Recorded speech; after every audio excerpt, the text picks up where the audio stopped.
नमस्कार, मैं हूं संदीप चौधरी। आज सीधा सवाल में मैं बात करने वाला हूं हिंदू मुसलमान।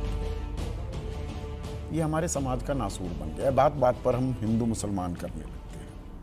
और भागवत ज्ञान की क्या है, भागवत ज्ञान वो तो मैं आपको बताऊंगा। लेकिन जो ये हिंदू मुसलमान होता है, आप देखिए कांवड़ यात्रा खत्म हो गई कल, लेकिन लगभग 3 हफ्ते या मैं कहूं पूरा 1 महीना, पिछला 1 महीना जो बीता है वो हिंदू मुसलमान के इर्द गिर्द ही घूमता रहा। खाने के शुद्ध होने को लेकर पवित्रता, शुद्धिकरण, आस्था, इन सवालों पर पहचान होनी चाहिए। मुसलमान ना मिले कोई, QR कोड लगाइए। और बात तो यहां तक पहुंच गई कि ताजिया निकाला गया, करंट लगा, 3 लोग मर गए और प्रशासन ने जितनी ऊंचाई तय की थी उससे ज्यादा ऊंचा था वो ताजिया, नहीं होना चाहिए था। तो उत्तर प्रदेश के मुख्यमंत्री योगी आदित्यनाथ ताल ठोकते हैं कि मैंने पुलिस वालों को कहा कि पीटो, ये लातों के भूत हैं। और कांवड़िए जब गुंडई कर रहे थे, उपद्रव मचा रहे थे, तो उन पर पुष्प वर्षा भी हो रही थी। मकसद था सीधा हिंदू मुसलमान करना, 80-20, बात बात पर आतंकी पाकिस्तानी कह देना मुसलमानों को। और वोट बैंक राजनीति इसके लिए दरअसल वो मेन कल्प्रिट है। मजहब की सियासी दुकानदारी वो चलती रहती है।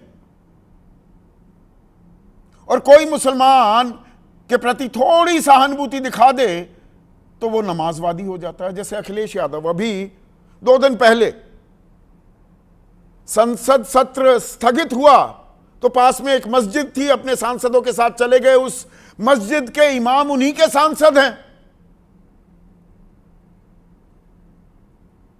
तो बीजेपी के तमाम नेता घेराबंदी करते नजर आए अखिलेश यादव की। बवाल हो गया, राजनीतिक बवाल की, देखो देखो देखो मुस्लिम परस्त हैं, ये यही करते हैं, ये वोट बैंक की राजनीति है। लेकिन आज सरसंघ चालक, संघ परिवार के सर्वे सर्वा वो हरियाणा भवन पहुंचे और हरियाणा भवन में देश के बड़े बड़े इमाम, मुफ्ती मौजूद थे, 60। उनसे भाईचारे पर, शको शुबा दूर करने पर, जो शंकाएं हैं अकलियत अल्पसंख्यक मुसलमानों के मन में, उन्हें दूर करने का रास्ता, उस पर विमर्श करते दिखाई दिए सरसंघ चालक। तो अखिलेश मुसलमानों से मिले तो बवाल, और भागवत मिले हैं तो यह भाईचारे की मिसाल साबित की जा रही है। और जब मोहन भागवत मिल रहे थे उलमाओं से, मुसलमानों से, इमामों से, तो हिमंता बिस्वा शर्मा कह रहे थे, आशंका जाहिर कर रहे थे कि 2041 तक, अब से 16 साल बाद, अभी 34% मुसलमान हैं असम में, ये 50% हो जाएंगे। तो ये हाथी के दांत खाने के और दिखाने के और चल रहा है क्या? या कुछ सामंजस्य बन पाएगा? ये हिंदू मुसलमान पर भागवत ज्ञान क्या विराम लगाने में कामयाब हो पाएगा? या ये चुनाव की भी तैयारी है? भाई बिहार, फिर बंगाल, फिर असम चुनाव हैं और यहां मुसलमानों की अच्छी खासी तादाद है। थोड़ा उन्हें भ्रम में रखने की भी कोशिश की जा रही है क्या? आपकी राय, आपके सुझाव और आपके सवाल, जो अब सीधा सवाल के अहम हिस्सा बन चुके हैं, उनका रहेगा इंतजार। तो आज मैं बात करने वाला हूं सरसंघ चालक मोहन भागवत की। आज मोहन भागवत दिल्ली में थे, हरियाणा भवन गए और वहां पर 3.5 घंटे की एक बैठक की। अब ये तो सामान्य सी बात है, बैठक करते रहते हैं सरसंघ चालक, लेकिन यह बैठक किसके साथ की? उन्होंने मुस्लिम धर्मगुरुओं को न्योता दिया, उनसे मुलाकात की। 60 से ज्यादा मुस्लिम धर्मगुरु, मौलाना और स्कॉलर इस बैठक में शामिल हुए। और सरसंघ चालक मोहन भागवत के साथ कौन था? इस बैठक में शामिल दत्तात्रेय होसबाले, सहसर कार्यवाह नंबर 2 कृष्ण गोपाल, एक और सहसर कार्यवाह रामलाल, संघ प्रचारक इंद्रेश कुमार, संघ प्रचारक। मुसलमानों के साथ लगातार वो आउटरीच करने की कोशिश करते रहते हैं। और इमामों की तरफ से, मुस्लिम धर्मगुरुओं की तरफ से कौन था? उमर अहमद इलियासी, प्रमुख हैं ऑल इंडिया इमाम ऑर्गेनाइजेशन के। और क्या बातचीत हुई, यह बड़ा दिलचस्प है।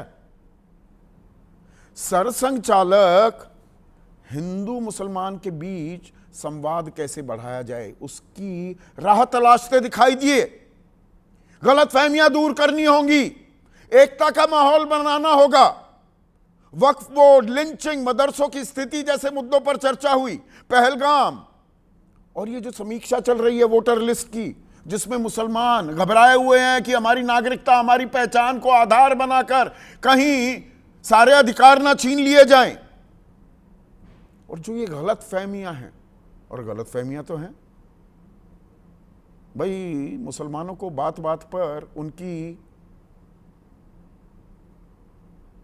देशभक्ति पर सवाल उठते हैं।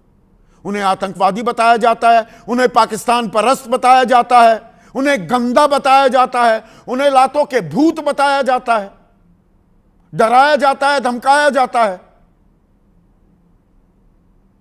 वायरस फैलाने वाले बताया जाता है, वो मरकज वाले। 4 साल बाद पता लगता है, अदालत कहती है ऐसा कुछ किया ही नहीं था। और तब पूरे देश में और खास मीडिया ने, जिसका मैं हिस्सा हूं, मुसलमानों पर ऐसे दाग लगा दिए थे। समाज में शांति और भाईचारे का संदेश फैलाया जाए।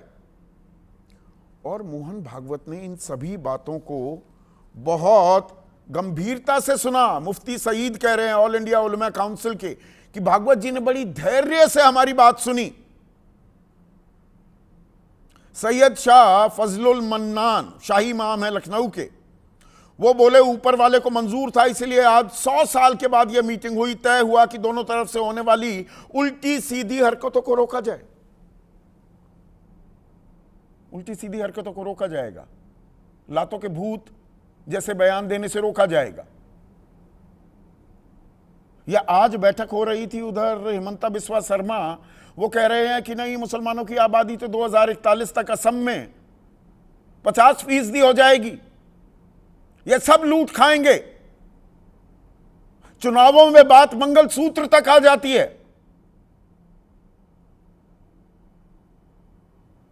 कि हिंदू महिलाओं के मंगलसूत्र मुसलमानों में बांट दिए जाएंगे।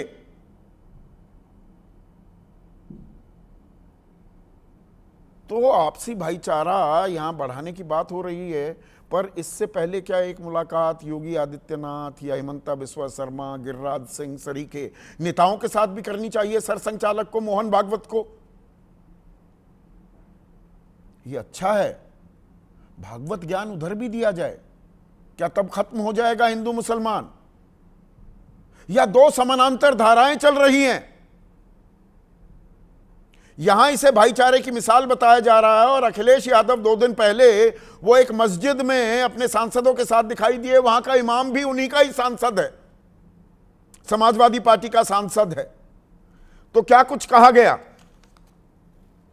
स्वामी केशव प्रसाद मौर्य कहते हैं, मस्जिद गए लेकिन सफेद जालीदार टोपी ले जाना भूल गए अखिलेश यादव।